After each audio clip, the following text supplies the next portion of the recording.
Hi guys, welcome back to Florida Fishing at Oak Hill Fish Camp. Today we're going to go over a little bit of basic maintenance that you definitely want to do every single time you come out here and you enjoy yourself on the water. You got salt all over the boat, all inside your engine. So we're going to make sure that the very first thing you do to keep your boat happy, the boat will keep you happy and you won't be having seat tow come back. First thing you want to do is you want to make sure you wash the entire boat down, the entire boat, top, the trailer, everything down with fresh water. That's going to ensure that you get all that salt and corrosion off your boat. There's nothing more corrosive than salt. The very next thing you're going to do is you're going to come back into your engine. You want to trailer it with the engine up, but then you want to go ahead and lower your engine and put on some earmuffs. Very first thing you do after you wash the boat down, you already got the hose out anyway. You're going to tilt your engine down in the down position. You apply your earmuffs down here at your water intakes. Make sure you got very good pressure. And you're going to go ahead and start your engine and let it run for approximately about 10 minutes.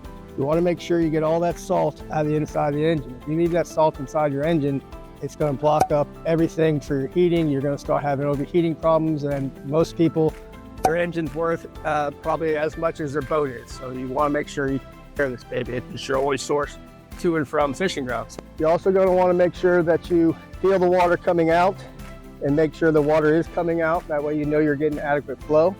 And like I said, let that run for about 10 minutes. Only run it at idle. Do not rev the engine. There's not enough water and water pressure going through there to sufficiently cool the engine. So only run it at idle.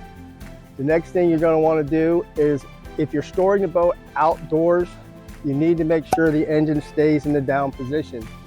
Rainwater and other things can get inside through the hub when you have it tilted up. If you're living in a colder climate, you can freeze, break things. So if you're keeping it outdoors, keep it in the down position. Always remember, obviously, to take it back up when you go to trailer it, but you want to store it in the down position. If you're inside a garage, it really doesn't matter. If you want it up, by all means, put it up. The next thing you're going to want to definitely do is turn off your battery switch. Most boats nowadays have a battery switch, and the battery switch, if you don't leave that on, any kind of electronics drain you'll have from your battery to that, your battery goes directly to that switch, you'll make sure your battery is topped off. Personally, I would recommend a constant volt battery charger, especially if you're running trolling motors and a lot of electronics. Your alternator in your engine will keep your battery charged to a certain point, but when you're using an electric trolling motor, you drain that battery down sometimes to 50–60%, and that alternator just can't get it all the way back up to 100%. So next time you go fishing, you want to make sure you have full batteries. I would recommend. They're very cheap. You can get them anywhere from Harbor Freight to any West Marine. Just get a simple battery maintainer and hook it up to your, use it as a plug, use hardwire it and just plug it in when you get in your garage, wherever, just plug it in, and you always make sure your battery's topped off. You won't be draining anything until you turn the battery switch off. So that'd be the first things you want to do when you come home. Make sure if you keep it outside again, take any electronics off, dry the boat the best you can. Other than that, that's what you're going to do when you first come back. So let me tell you a little bit about the Oak Hill boat here. This is Chris's baby. Actually not a baby, he's a Prince. This is called Prince Putt Putt, and it's a 2021 Boston Whaler 160 Super Sport. As Boston Whaler was literally made 4 miles, 5 miles up the road right here at Boston Whaler, right here in Edgewater. And you can't beat these boats for anything. I mean, they're unsinkable. Their reputation speaks for itself. Their resale value speaks for itself. And it's got a 90 horsepower Mercury engine on it. And if you've seen the last part, make sure you maintain it. And this engine and this boat will last decades. You'll be giving it down to your grandsons and granddaughters.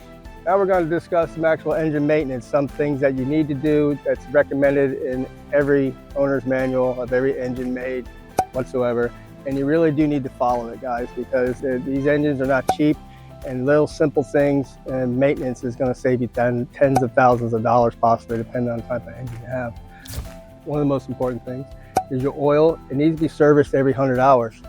Contaminated oil leaves little metal particles in it, and the filter sooner or later will stop filtering them, and it'll go through your engine and score cylinder walls. I mean, the oil is the most important thing. Every 100 hours, guys, change your oil. And I always, as a tip, I always put my date on the filter whenever I changed it. I put a date and the amount of hours if possible. I also change the fuel filter, make sure I date it. Anything that could be dated, put a date on it. Keep maintenance logs. It's not that hard nowadays with technology and iPhones. You don't have to write anything down. Just talk to text and put it down so you have it in the cloud or wherever. So you definitely want to make sure you keep your oil change in your engine. You want to make sure that your fuel filter is clean. You want to make sure all your cables and all your wiring and stuff stays clean. A clean engine is going to run cooler, and it's going to, like I said, save you a lot of money in the long run. Yamaha engines, a lot of Yamahas and some other ones too, they actually have belts up here, timing belts. I mean, your timing belt breaks once a year, check it. I mean, if you have one, you have one. You usually just call a couple screws up here at the top, you take off. And if you get a black chalky substance on your finger, that means it's time to replace it. Just go ahead and replace it. It's like in your car, this thing stops at 4,000 to 5,000, 6,000 RPMs, timing chain breaks, it's over with, guys. You're buying a new engine. So those are the things that I would definitely change once a year on the top side of the engine while you're up here. And some people also have water separators in this boat that doesn't have one, but some of them have water separators. Fuel and water separators, you want to change them about every 50 hours. I know most of you guys probably don't even know if you have a water separator, let alone change it. But water does not compress, guys. Your boat's going to run sluggish, go through a lot more fuel than you should be. And if you get enough water in there, you can also blow your engine. Next, moving down, we want to come down here to the prop, and you want to make sure that you don't have any line in it like this one has. I'm fixing to do my yearly maintenance on this boat here soon. In fact, we'll have another video of me actually doing all the things I'm telling you about right now, changing the oil and stuff. But if you have line in your prop, really it causes a lot more damage than you can ever imagine, because the line gets caught between your bearing back here and your washers and allows water to get into your gear case. And if you got to replace this lower end, you're talking $4,000 or $5,000 in most cases on the bottom of your engine, just for something simple as fishing line. Now, I recommend every boat have a prop wrench on it. When you take a prop wrench on here, there's a little piece that comes with a kit that'll stop the propeller from turning. Take your propeller off. There's a little thrust bearing. You pull the thrust bearing out, make sure there's no line in there, put it back. It literally takes 10 minutes. It can save you tens of thousands of dollars. You have Zincs on here that some boats have them on here, some of them have them up here, some of them have them even on the engine. You want to check your zinc anodes. The zinc anodes is made to be ate up instead of your other parts getting all ate up with corrosion. Next, we're going to let you know that the impeller is down inside here. I would say once a year, and maybe even though you're not having any problems with it, you need to drop these 4 bolts on most engines, have 4 or 5 bolts, tip the engine up, pull the shaft out. There's a little rubber impeller in there. You never, ever, ever run this boat without water in it. You can burn that impeller up literally in about 30 seconds. Then your engine's not getting any water. Your engine's not getting any water, it's overheating. And again, you're looking at a blown engine. So those are the things down here in the bottom that I would definitely check and do maintenance on once a year. Change your gear oil, change your impeller. Your gear oil will be full markings up here. If you check it, you should check it more often once a year, but you would check the gear oil from right here. Stuff is pretty simple, guys, but you definitely need to make sure that you do it, because if you don't do it, you better have a good CTO membership, because you're gonna need it. Can't wait to see you again next time. Tight lines, and see you on the water.